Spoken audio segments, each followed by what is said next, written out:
A historic Spanish mission in California whose halls are roamed by ghosts of the past, an aged and overgrown fort tucked away in the forests of Oregon where the spirits of war still linger, and an old Washington port town whose weathered buildings come to life after dark.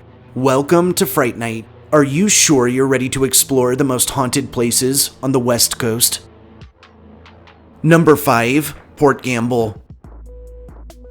Port Gamble, which is located in Kitsap County in Washington, is a small historic harbor town that looks frozen in time, with perfectly preserved 19th century houses and storefronts that echo New England Village. Now acting as a popular living history museum, this aged expanse also hides a much darker legacy, as it has been tied to some of the state's most chilling hauntings. Historically, Port Gamble was first established in 1853 under Maine-based entrepreneurs Andrew Pope and William Talbot, who, after learning of the Olympic Peninsula's plentiful old-growth forests, envisioned a thriving lumber community, and their investment being the town would grow to supply the country with wood that would help build cities from San Francisco to Honolulu. For over 100 years, the Puget Mill Company would run pretty much every aspect of town life. In 1977, Port Gamble would be officiated as a National Historic Landmark, and in 1995, the mill would finally close its doors, marking it as one of the longest continually operating sawmills in North America. Moving forward and into the present, the old town site has been diligently preserved and is a popular stop amongst history buffs, sightseers, and tourists alike. Port Gamble's most famous haunting centers on the Walker Ames House, a stately Victorian residence perched on a hill overlooking the bay that was constructed through the 1880s for the mill's superintendent. Those passing by or visiting this aged residence have reported shadowy silhouettes spied peering from the upstairs windows, disembodied laughter heard in various empty rooms or hallways, and the strong scent of tobacco without source. The full-bodied apparition of a former maid has been known to appear on the upper floors as well, sighted only briefly as she hurries between rooms, and several investigations have yielded weird temperature fluctuations, chilling EVPs, and the distinct sound of bootsteps pacing the hardwood when no one else is present. But Port Gamble's hauntings extend well beyond one old house. The Port Gamble General Store, which was constructed in 1916, is said to harbor a mischievous poltergeist that knocks things off of shelves and flickers the lights on and off, and others have reported hearing a woman's laughter without source. The old morgue tends to give visitors chills, sudden bouts of nausea, and the strong feeling of being watched. And within St. Paul's Church, several have told of feeling unseen hands tap or touch their shoulders, while others have described hearing disembodied sermons, songs, prayers, or chanting. Additionally, all over town are reports of doors that open and close on their own, curtains that shift even though windows are closed, and the hum of machinery heard from buildings that haven't seen production in decades. Today, Port Gamble embraces its haunted heritage, hosting annual ghost walks and paranormal investigations that draw in visitors from all walks of life, and many who stay past sundown swear that the ghost stories here are much, much more than just tall tales. They are born of the spirits of workers, children, and families who built a town out of timber and toil, and that, even in death, refuse to lay quiet. Number 4. The Carmel Mission. The Carmel Mission, or Mission San Carlos Borroméo de Carmelo, which is located in Carmel by the Sea, in California, is an 18th century Spanish mission that's grown in popularity as what is quite possibly one of the most authentically restored Catholic churches in the whole of the state, if not the country, and that's bounds are tied to a number of chilling ghost stories and tales of supernatural activity. Now initially, this aged mission was established in 1770 under the guidance of one Father Junipero Serra, who would later become a saint as well as one of the most controversial figures in Californian history. While it was founded in Monterey, following the first year of operation, the church was moved to Carmel, both so that it could be closer to colonial settlements and soldiers, as well as for better agricultural opportunities. By the late 1700s, the site had grown into one of the most prominent of the 21 missions along El Camino Real, and would act as Serra's personal headquarters and the seat of Alta California's mission system. And in 1784, following his passing, Father Serra was actually buried right below the church itself. Over the next century, courtesy of neglect, earthquakes, and secularization, this old place of worship would fall into disrepair. And it wasn't until the late 19th and early 20th centuries that preservation efforts led both by historians and clergy would breathe new life back into the mission's old bones. In the present, the Carmel Mission stands as a fully restored church, monument, and museum, and is an infinitely popular venue for funerals, weddings, and other religion-related ceremonies. Chillingly, haunted folklore surrounding the old mission would first arise through the 1850s amidst its abandonment, when those passing by reported seeing strange lights, hearing disembodied voices, and sighting the spectral figure of an old friar, either wandering the ruins slowly or kneeling in silent prayer. These sightings are believed to be of the spirit of Father Junipero Serra himself, still lingering in the place he so cherished in life. On rarer occasions, those visiting the mission have reported sighting his figure pacing the courtyard at dawn, and several have told of the old sacristy doors opening by themselves around the same time Serra would have been starting his nightly prayers. Also reported across mission grounds are instances of candles found lit when no one else has been around them, disembodied footsteps heard when the chapel is empty, and instances of the church bell, which is now controlled by a modern mechanism, tolling inexplicably, especially on foggy nights. Those who work and worship within the Carmel Mission know that its beauty carries with it a chill. Another frequently encountered group of apparitions is that of an unknown priest and several nuns that often appear in the basilica late at night, and whose presences are often announced by the rustling sound of robes and the smell of incense.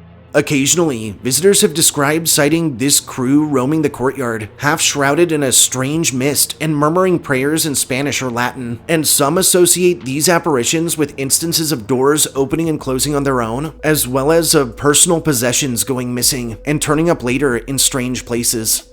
Lastly, though the church frowns upon the action, several paranormal research teams have managed to conduct full investigations across basilica grounds, and those investigations have yielded strange EMF fluctuations, orbs of light, or even half-formed silhouettes captured in photography and video, EVPs caught in audio recordings, and hits on thermal devices. And others who have entered the chapel during times of personal desperation have described being overtaken by a healing light of sorts, or moments of clarity that enable them to get their lives back on track.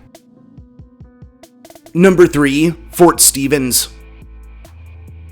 Fort Stevens, which is located in Clatsop County on the northern Oregon coast, is a former military defense turned popular state park and historic landmark that's bounds are visited by around 1.5 million visitors annually, and that totes a sinister reputation for some pretty spooky paranormal activity.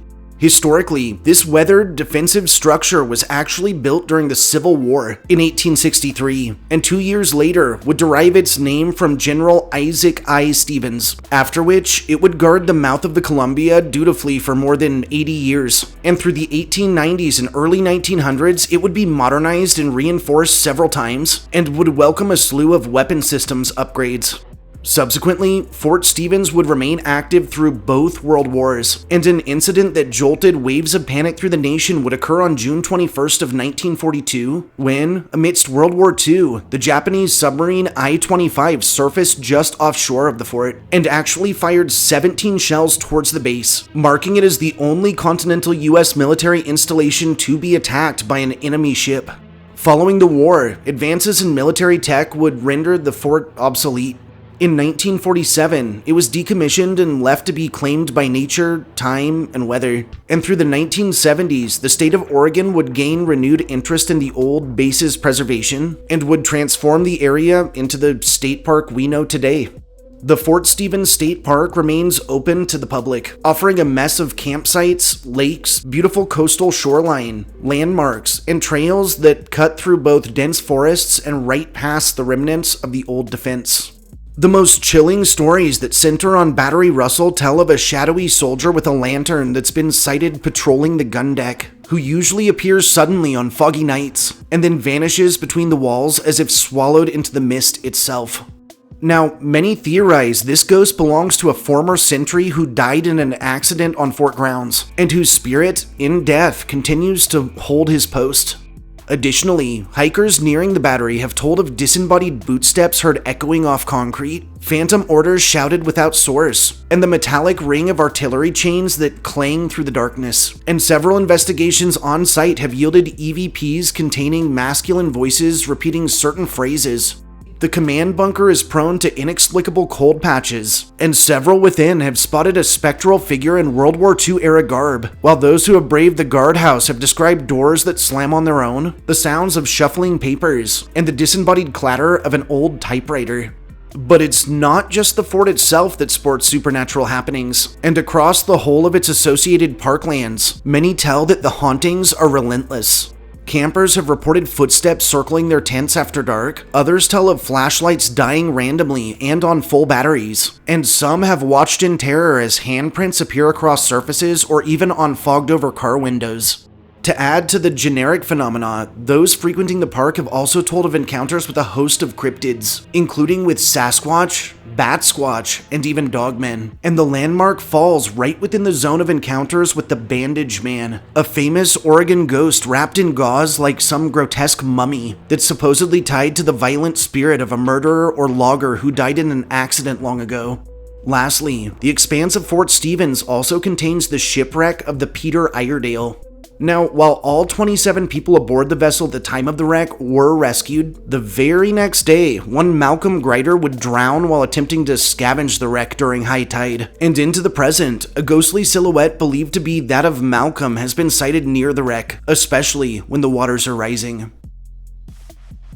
Number 2, the Whaley House.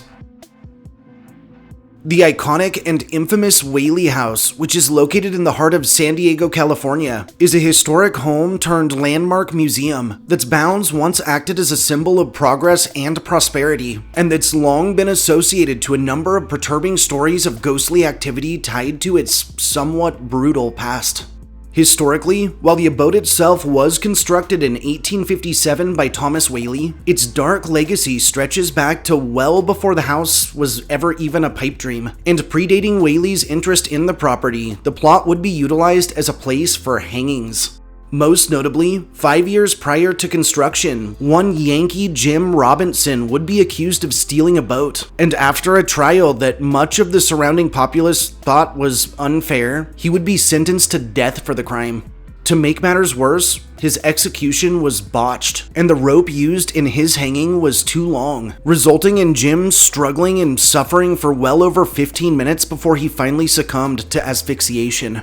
The brutal means by which Jim met his end would leave a scar both on the property and the community, and locals would begin claiming the site haunted. However, Thomas Whaley, who was considered a very rational man, would dismiss these stories and would proceed with the creation of his prestigious residence anywho. After the Whaleys moved in, however, Thomas's tune would change after his entire family played witness to what they documented as disembodied bootsteps, heard thudding across the floors and up and down the stairs at all hours of the day and night. Eventually, even Thomas admitted that he felt the commotion was due to the spirit of old Yankee Jim. But the misfortunate story of the Whaley house was only just starting. Just a year later, in 1858, the Whaley's infant son Thomas Jr. would die of scarlet fever, and only a few years following, the family was forced to leave due to a fire caused by arson. Though they would eventually return to the abode, their happiness there was never fully returned. And in 1885, following a failed marriage, 22-year-old Whaley daughter Violet would take her father's revolver into the yard and would end her own life, with a final note left behind reading, "Mad from life's history, swift to death's mystery, glad to be hurled anywhere out of this world." In 1890, Thomas Whaley would pass on in a newer State Street house, after which the old home would be left abandoned for a time, until his son, Francis Whaley, returned to restore the residence in 1909. In 1913, Thomas's widow Anna would finally join him in death. A year later, Francis would join his mother and father in death. And finally, after living out her entire life there, youngest Whaley daughter Corinne Lillian would also die within the family abode. In 1970, the site was added to the National Register of Historic Places, and over the years and into the present, it was transformed into the popular house museum we know today. Not really all that surprisingly, the whole of the Whaley house is believed to be haunted by the ghosts tied to its rather tragic history, and both staff and visitors to its bounds have reported extreme cold patches felt through the heat of summer, instances of doors opening and closing on their own, and the sounds of someone heard moving around in empty rooms. The spirit of a young and beautiful Violet has been sighted wandering the property, sometimes with a bloody hole through the center of her chest, her mournful sobs detectable from blocks away, and several have described hearing the unmistakable sound of a gun's hammer clicking back, as well as, more rarely, a phantom gunshot that sounds through the night.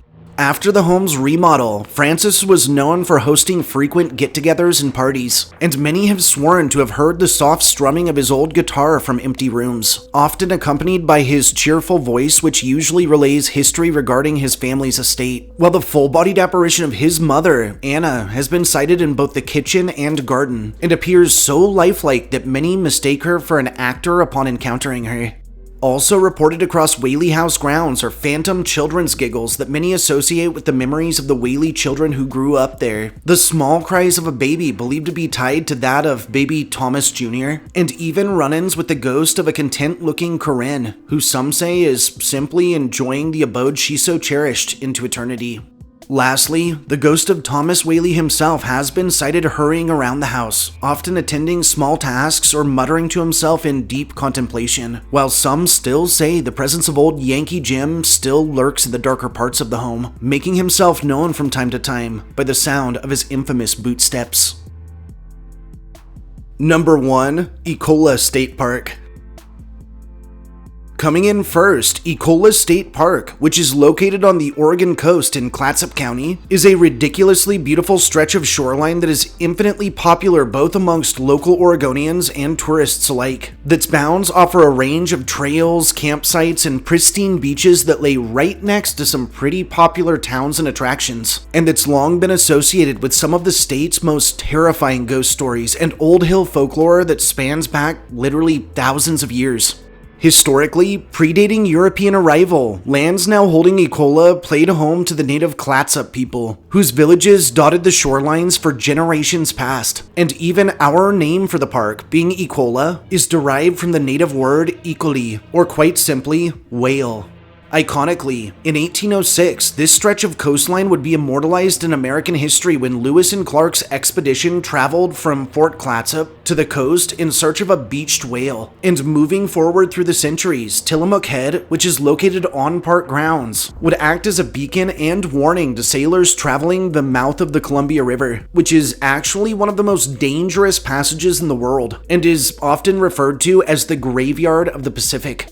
Regardless of this beacon, the waters right off of Ecola would go on to claim hundreds of vessels over the centuries.